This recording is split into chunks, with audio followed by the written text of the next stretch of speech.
Hello बच्चों, let's see the question. And the question says that the process of mineralization by microorganism help in the release of option A inorganic nutrients from humus, option B both organic and inorganic nutrients from detritus, option C organic nutrients from humus and option D inorganic nutrients from detritus and formation of humus. तो आ जाओ बच्चों थोड़े से की concept के ऊपर बात करते हैं, चीजों को अच्छे समझते हैं तो क्वेश्चंस को हम बहुत इजीली सॉल्व कर सकते हैं, है ना बच्चों। तो अगर हम पार्ट वाइज बात करें तो 5 इंपॉर्टेंट स्टेप्स होते हैं डिकम्पोजिशन के, तो क्या बोल सकते हो, there are 5 important steps of decomposition, 5 important steps of decomposition. तो वो 5 इंपॉर्टेंट स्टेप्स है क्या चीज, उसके बारे में भी तो हमें देखना है, हमें वो भी तो जानना है, सिर्फ ये नहीं जानना कि कितने इंपॉर्टेंट स्टेप्स है, हमें ये भी जानना है उन स्टेप्स का क्या क्या नाम है। तो पहला जो स्टेप होगा वो होगा फ्रैगमेंटेशन, क्या हो जाएगा वो होगा फ्रैगमेंटेशन। फिर दूसरा जो इंपॉर्टेंट स्टेप है वो बेसिकली क्या होगा, उसको आप बोलोगे क्या, लीचिंग, उस प्रोसेस को आप क्या बोलोगे, लीचिंग। फिर तीसरा जो इंपॉर्टेंट स्टेप होगा वो होगा कहाँ पे, कैटाबॉलिज्म, उसको आप क्या बोलोगे, कैटाबॉलिज्म बोल दोगे।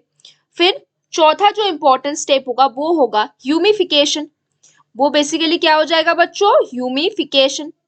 फिर पांचवा जो इंपॉर्टेंट स्टेप होगा वो आपका मिनरलाइजेशन, क्या हो जाएगा, मिनरलाइजेशन, वो आपका हो जाएगा। तो यहाँ पे हमने 5 इंपॉर्टेंट स्टेप्स के ऊपर बात की, 5 इंपॉर्टेंट स्टेप्स क्या क्या।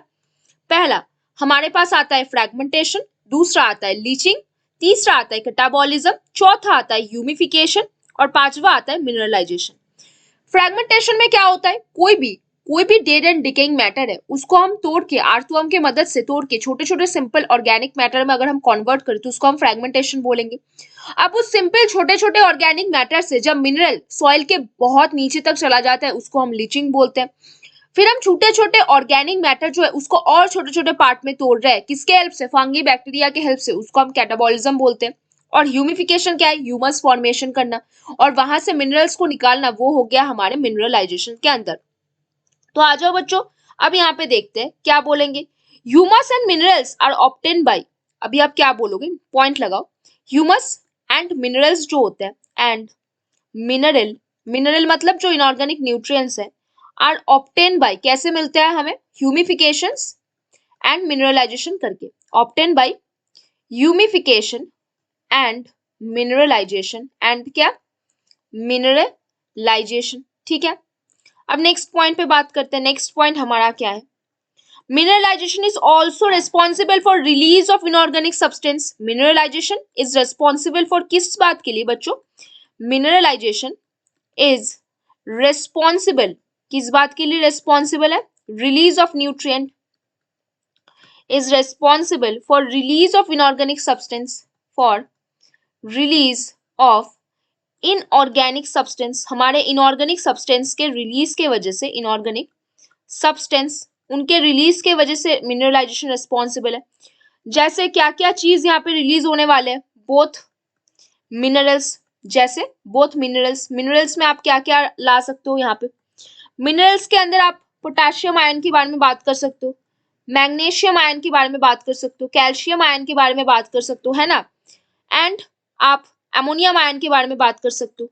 एंड कुछ नॉन मिनरल चीजें, कुछ नॉन मिनरल चीजें भी यहाँ पे आएगा, कुछ नॉन मिनरल चीजें भी आएगी, लाइक नॉन मिनरल्स, लाइक पानी की बात कर रहे हो, है ना, क्या किसकी बात कर रहे हो आप, पानी की बारे में बात कर रहे हो।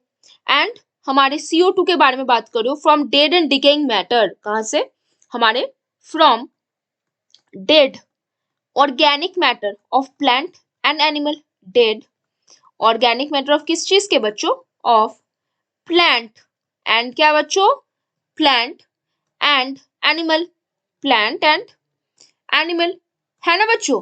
तो एक चीज देखो, हमारे पास 5 इंपॉर्टेंट स्टेप्स होते हैं डिकम्पोजिशन के, कितने स्टेप है, 5, एक है फ्रैगमेंटेशन, एक है लीचिंग, एक है कैटाबॉलिज्म, एक है ह्यूमिफिकेशन और एक है मिनरलाइजेशन। ह्यूमस और मिनरल्स को हम कहाँ से पाते हैं, ह्यूमिफिकेशन से हम ह्यूमस को पाते हैं और मिनरल्स को हम मिनरलाइजेशन से पाते हैं। जब हम मिनरलाइजेशन कर रहे हैं तब हमें क्या करना है, रिलीज ऑफ इनऑर्गेनिक सब्सटेंस का करना है, जो कि मिनरल्स भी हो सकता है, नॉन मिनरल्स भी हो सकते हैं।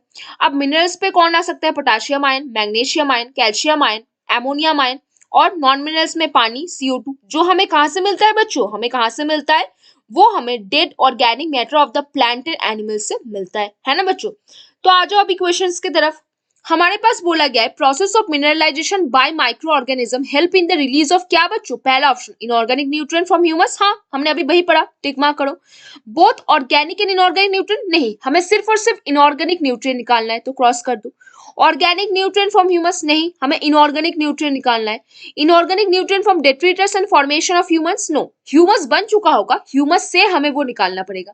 तो यहाँ पे कौन सा सही आंसर बन गया बच्चों आपका, ऑप्शन है। कौन सा आपका सही आंसर बन गया बच्चों, ऑप्शन है inorganic nutrients from humus will be the correct answer over here। तो बच्चों hope you understand the question very well, best of luck बच्चों।